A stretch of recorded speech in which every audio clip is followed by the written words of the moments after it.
sold 4.7 million oxycodone pills to pharmacies. Former New York Congressman Christopher Collins pled guilty to insider trading and to lying to the FBI in order to cover up his insider trading scheme. If really what Barr is trying to do is exercise some new level of control or interfere with current investigations in the Southern District of New York, he hasn't yet achieved that by getting Berman out.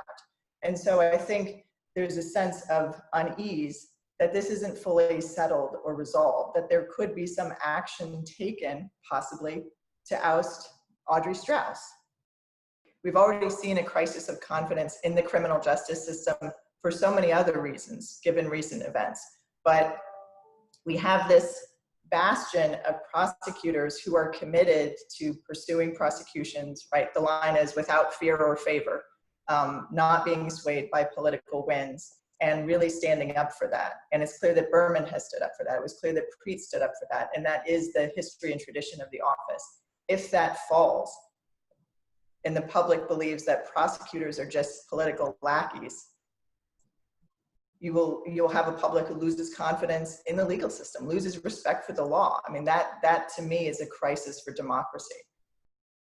When a U.S. attorney is fired, resigns, leaves for any reason, his number two would become the acting U.S. attorney. So when Preet was fired, his number two, June Kim, became the acting U.S. attorney. But it's always the number two in that same district. But here was somebody pulled from another district, also handpicked by Trump, who's running the District of New Jersey. So what Barr was proposing was to have somebody who's already running a large U.S. attorney's office now take on the second job of running the Southern District of New York. So you put all of these things together, there were a huge number of red flags. I thought this was a fire alarm moment. I was incredibly concerned on Friday.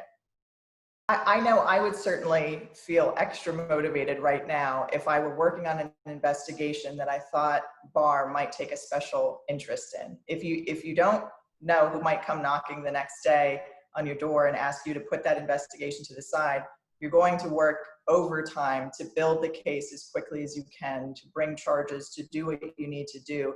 But I think you're going to be very protective of your case. These are big cases that people have put a ton of work into, and I expect that, yes, they will absolutely put in extra hours now and have an extra sense of motivation because of the uncertainty and the risk that someone will ask them to discontinue what they're doing.